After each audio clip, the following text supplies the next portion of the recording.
বিসমিল্লাহির রহমানির রহিম। আসসালামু আলাইকুম। বিশ্ব ইজতেমা আজ থেকে শুরু হয়েছে। গতকাল মাগরিব বাদ আর কি আম বয়ানের মাধ্যম দিয়ে শুরু হয়ে আজ জুমাবার, জুমার পর হতে আর কি প্রকৃত অর্থে যে বয়ান খণ্ড খণ্ড এখান থেকে শুরু হয়েছে। এবার আর কি এই যে এবারে তো বিশ্ব ইজতেমাটি 3 দফায় হবে। 31-1-2 এটা এই যে মাওলানা জুবাইরের নেতৃত্বে কর্তৃত্বে ভারতীয় একজন আর কি উর্দুভাষী মাওলানা সাহেব বয়ানটা করবেন এবং এখান থেকে আর কি এর বাংলা ইন্টারপ্রিটেশন করবেন এই যে মাওলানা জুবাইর।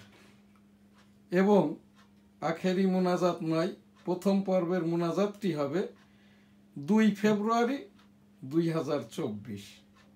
দ্বিতীয় পর্যায়ে মাওলানা মামুনুলের নেতৃত্বে এই যে হেফাজতি হুজুরের কওমি মাদ্রাসা ভিত্তিক ছাত্রদের যেটা এইটার আর কি যে পর্বটা হবে মামুনুল হক মাওলানার নেতৃত্বে এই 3, 4, 5 এবং 5 ফেব্রুয়ারি মুনাজাতটা হবে। অতঃপর পরবর্তী আর কি এই যে শুক্রবার 14, 15, 16 ফেব্রুয়ারি যেটা আরেকটি আর কি জমায়েত, যেটা সাদ মাওলানার নেতৃত্ব কর্তৃত্বে আর কি এখানে যেটা একটা প্রচার হচ্ছে আলেম ওলামাদের, ওলামা মাশায়েখদের। তাহলে আমার এখান থেকে একটি যে উপস্থাপনা আমি করেই চলেছি আর কি এই যে মাওলানা জুবায়ের, মাওলানা মামুনুল এবং ওই যে সাদ মাওলানা তো আর এই দেশে আসতে পারবে না, কারণ তার ভিসাটাও দিবে না, তার আসার ইচ্ছাটাও নাই। তার পক্ষের প্রতিনিধি নিয়ে আমাদের যিনি ধর্ম উপদেষ্টা এই যে ইনি চরমনাই পীর সাহেবের ওই যে মুরিদ খালিদ হোসেন সাহেব, ইনি এই August, September, October, November, December, January এই 6 মাস আজকের এই 1 সপ্তাহ আর কি এই যে খালিদ হোসেন সাহেব ধর্ম উপদেষ্টা যিনি, ধর্ম নিয়ে একটি কথাও বলে নাই। তবে গত পরশুদিন একটি কথা বলেছে মেয়েদের ফুটবল কেন্দ্রিক, যেখানে গন্ডগোল মারামারি ফ্যাসাদ যেটা হয়েছে অন্তর্বর্তীকালীন সরকার 2024 মেয়েদের প্রতি খুবই কেয়ারিং, পূর্বেও ছিল, এখনো আছে, ভবিষ্যতেও থাকবে। তবে এই যে মেয়েদের ফুটবল খেলা কেন্দ্রিক যে গন্ডগোল মারামারিটা, এই বিষয়টি আমি অবগত নই। খালিদ হোসেন সাহেবকে আমি এবং এই যে মাওলানা মামুনুলকে আমি উপস্থাপনা করেই চলেছি আর কি। তারা যদি যেই নিয়ে বুঝে খণ্ড বিখণ্ড তাবলিগটাকে করে থাকে, তাহলে কিন্তু সেই পাক রাব্বুল আলামিনের কাছে আর কি রাব্বুল আলামিন আমাদের তাবলিগকে এক করে দিন। আস্তাগফিরুল্লাহ রাব্বিহিম মিন কুল্লি যামবিউ অতুবু ইলাইহি ওয়ালা হাওলা ওয়ালা কুওয়াতা ইল্লা বিল্লাহিল আলিয়্যিল আযীম। রাব্বুল আলামিনের খুবই পছন্দনীয় আরেকটি পছন্দনীয় যেটা মহানবী মুহাম্মদুর রাসূলুল্লাহ সাল্লাল্লাহু আলাইহি ওয়াসাল্লামের দরুদে ইব্রাহিম, আল্লাহুম্মা সাল্লি আলা মুহাম্মদ ওয়ালা আলি মুহাম্মদ কামা সাল্লাইতা আলা ইব্রাহিম ওয়ালা আলি ইব্রাহিম ইন্নাকা হামিদুম মাজিদ। আল্লাহুম্মা বারিক আলা মুহাম্মাদ ওয়ালা আলি মুহাম্মদ কামা বারাকতা আলা ইব্রাহিম ওয়ালা আলি ইব্রাহিম ইন্নাকা হামিদুম মাজিদ। আমিন। লা ইলাহা ইল্লাল্লাহু মুহাম্মাদুর রাসূলুল্লাহ সাল্লাল্লাহু আলাইহি সাল্লাম। পাক রাব্বুল আলামিন ইস্তেগফারের সাথে আমি আর কি সারা বিশ্ববাসীর পক্ষ থেকে, যেহেতু আমার নানা বাড়ির তাবলিগ মার্কাজ মসজিদ সাদিপুর জামে মসজিদ, যেটা রণাঙ্গন ছিল বনগা বেনাপোল, সেটা শতাধিক বৎসরের কাছাকাছি মার্কাজ মসজিদ। আমার যেটা গোলদা সিটি জামে মসজিদের আমি প্রধান মোতোয়াল্লি, এটা এখন থেকে 40 বৎসর আগ হতে আমি গোলদার সিটি জামে মসজিদের প্রধান মোতোয়াল্লি এবং এটা 40 বৎসর পূর্ব হতে তাবলিগি মার্কাজ। আমি এক সময় আর কি 80-র দশকে এই 86, 87, 88-র দিকে আর কি তখন কাকরাইলের অর্থাৎ তাবলিগের বাংলাদেশের আমির ছিলেন ইঞ্জিনিয়ার মুকির সাহেব, যার প্রতিষ্ঠা করা ডিজাইনে কাকরাইল মার্কাজ মসজিদ। তো ওই আমার খালু আজীবন তাবলিগি ছিলেন, তাবলিগেই মারা গেছেন হাজি মহাসিন। আমার নানা তো হজ করেছে 80 বৎসর পূর্বে, আমার আব্বা মাও হজ করেছে এখন থেকে প্রায় 40 বৎসর পূর্বে। আমি সস্ত্রীক আমার পুত্রকে নিয়ে হজ উমরা করেছি, তাও দশককাল পূর্বে।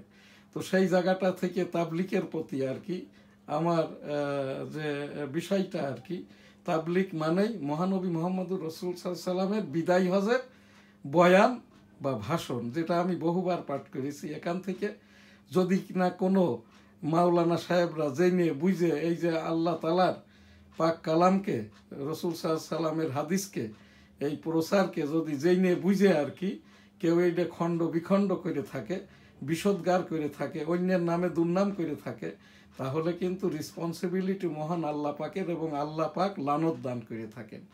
তো এই জায়গাটাই আমার আবার সেই উপস্থাপনা, তাবলিকের যেটা নর্মস এক রাখতে গেলে, এই যে আজকের যে তাবলিকটা শুরু হয়েছে, এখানকার উপস্থিতির মধ্য থেকে আর কি কোনো গ্রুপ নয়। এই তাবলিকটা হয়তো এখান থেকে এই 3 দিন করে সেই 14-15 শেষ হবে, এবং বয়ানটা চলতেই থাকবে, এবং তখনই যে আখেরি মোনাজাতটা হবে, এবং এখান থেকে এই 3 গ্রুপ মিলেই আর কি সাদ মাওলানার প্রতিনিধি, মামুনুল মাওলানা, জুবায়ের মাওলানা, এখানটা থেকেই আর কি এই তারা এই বৈষম্য বা বিভেদ ভাগাভাগি দূর করে আর কি বর্তমানে দেশ বিদেশ থেকে যারা আগত এদের ভিতর থেকে মুরব্বী নির্বাচন করবেন। যদি তিনি বাংলা বাদে অন্য ভাষায় করেন তাহলে আরবিতে বয়ান করবেন। আমাদের এখানকার উপযুক্ত ঢাকা বিশ্ববিদ্যালয়ের যারা আর কি আরবির ওপরে গ্রামার বিশারদ, তারাই ইন্টারপ্রিটেশন বা অনুবাদটা করবেন। আর এখান থেকে আমার আরেকটি উপস্থাপনা, যেটা তাবলিকের বয়ান, এইটা এই যেহেতু উর্দুতে বয়ানটা হয় আমাদের এই দেশের, আমরা বাংলাদেশিরা তো একসময় আমাদের এই যে পাকিস্তানের জাতীয় ভাষাটা ছিল উর্দু, আমরা সবাই উর্দু জানি। উর্দুকে ইন্টারপ্রিটেশন যদি এই যে এই জুবায়ের মাওলানা সাহেব করেন, তাহলে তাকে বাংলা ডিকশনারি, আরবি টু ইংরেজি, ইংরেজি টু বাংলা, আরবি টু বাংলা, এইভাবেই আর কি তার ডিকশনারি নিতে হবে। হাদিস কুরআন বহির্ভূত যেই বয়ান করুক, বাংলা ভাষী হোক বা অন্য ভাষী হোক, আরবিতে বয়ান করবেন।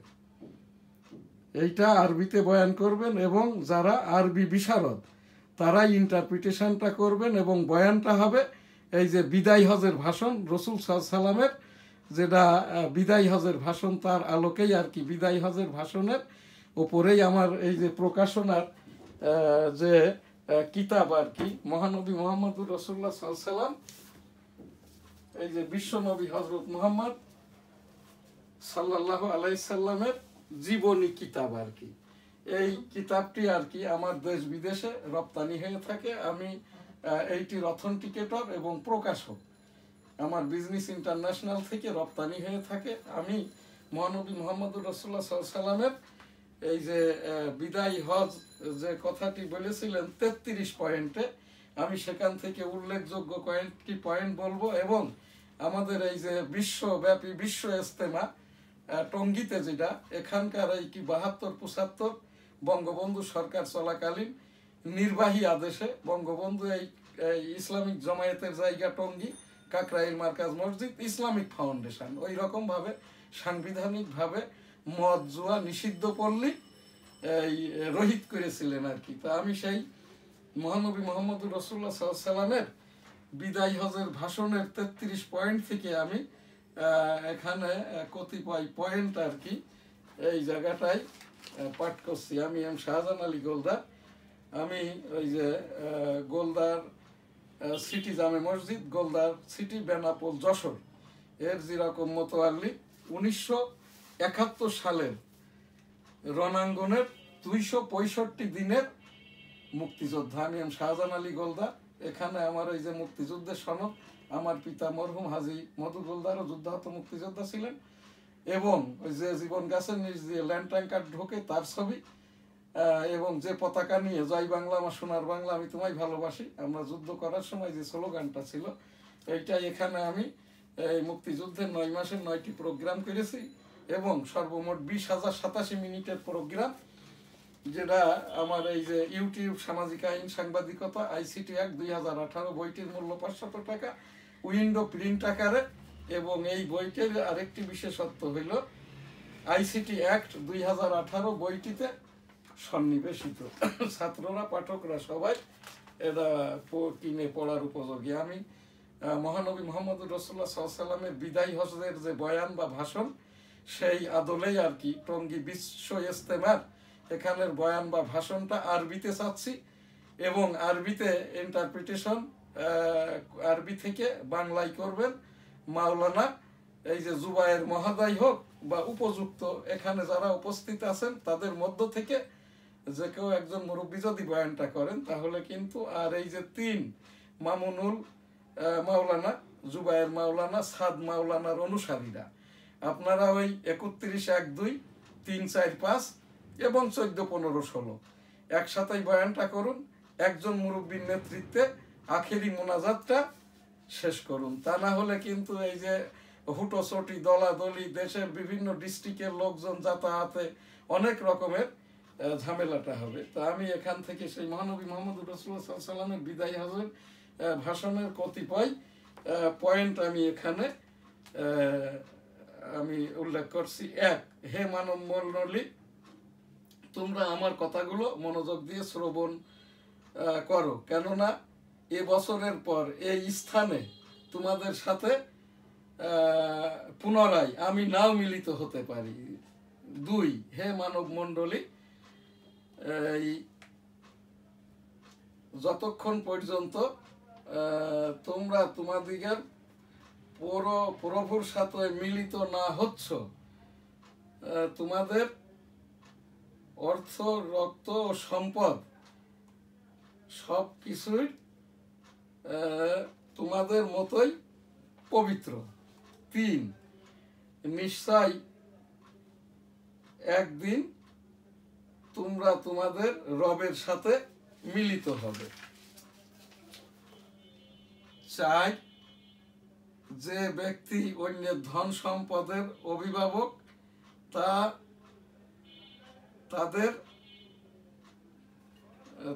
উচিত ফেরত দেওয়া।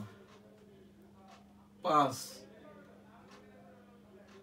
সুদের ওপর লেনদেন হারাম। 6, আল্লাহর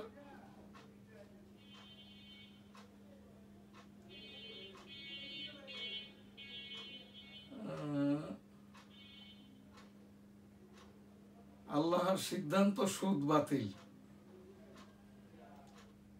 এবং আমি আমার চাচার সুদও বাতিল করেছি। 7 নম্বরে এখানে হচ্ছে অজ্ঞাত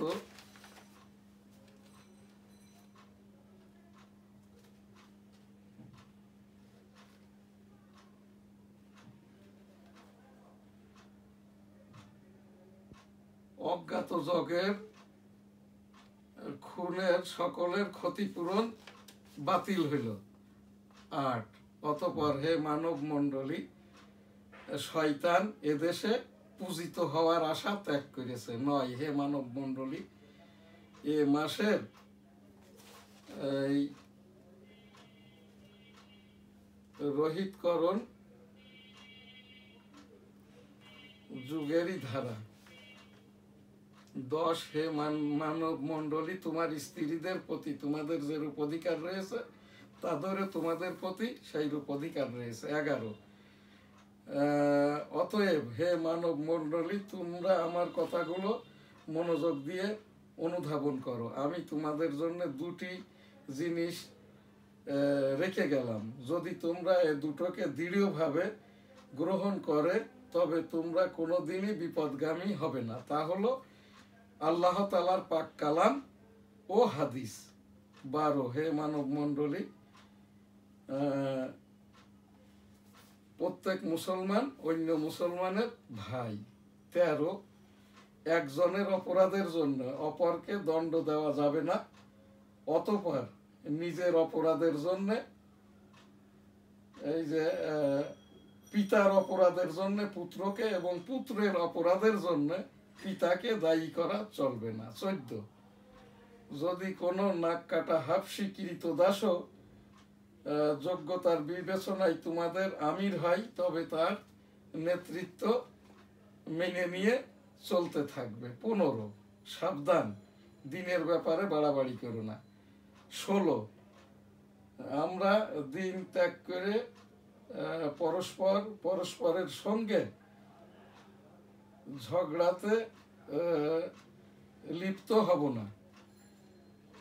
17 এক দেশের লোকের ওপর অন্য দেশের মানুষের কোনো কারণই নাই। এক দেশের মানুষের ওপর অন্য দেশের মানুষের প্রাধান্যের কোনো কারণই নাই। 18 হে মানব মণ্ডলী, শ্রবণ করো, আমার পরে আর কোনো নবী নাই। 19 একটি কথা মনে রেখো, এই যে শিরক করো না। 20 হে মানব মণ্ডলী, কোনো দুর্বল মানুষের ওপর অত্যাচার করো না। 21 যে ব্যক্তি নিজের বংশের পরিবর্তে অন্যের বংশ প্রচার করে, তার উপর আল্লাহর লানত। 22 মুসলমান ওই ব্যক্তি যার মুখ ও হাত হতে অপর মুসলমান নিরাপদ থাকে। 23 আমার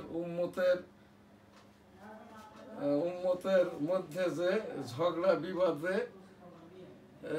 করতে বের হয়, তার মুখে আঘাত করো। 24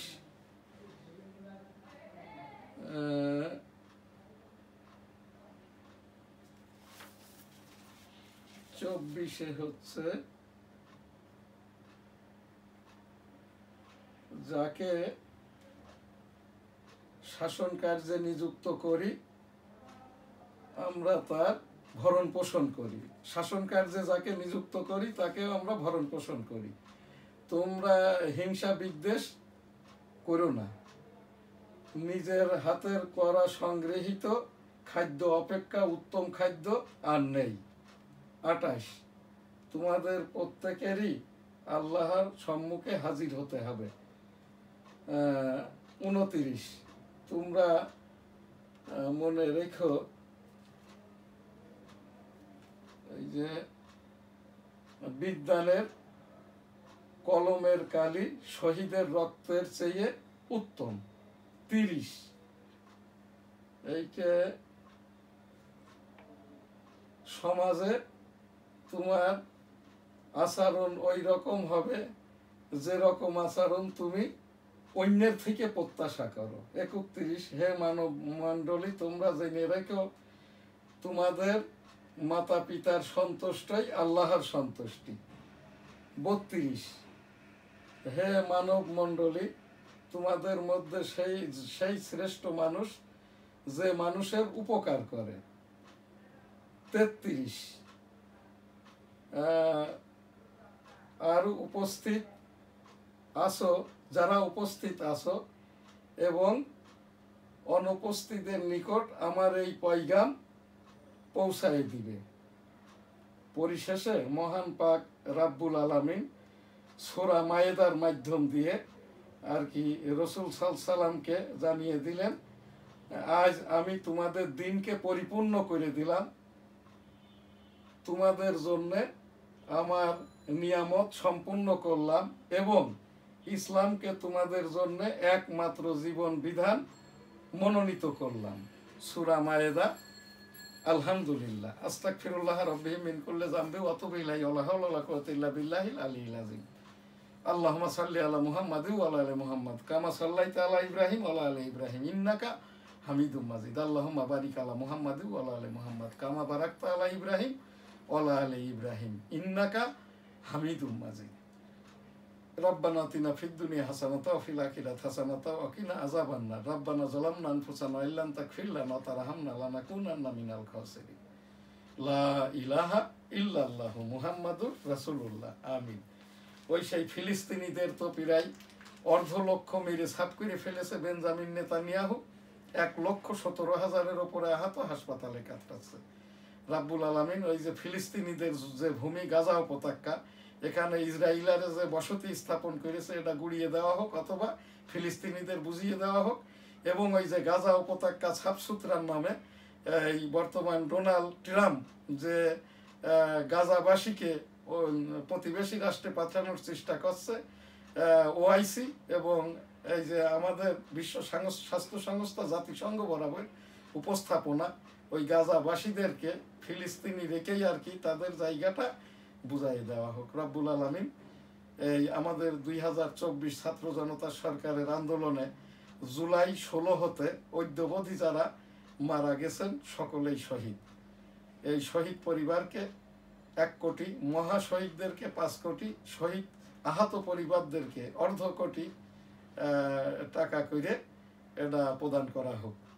1971 সালের রণাঙ্গনের সকল শহীদের বিদেহী আত্মার শান্তি কামনা করি। এই 1971 সালের রণাঙ্গনে আমার একটি ছোট ভাই আমার হাতের ওপর মারা গেছে।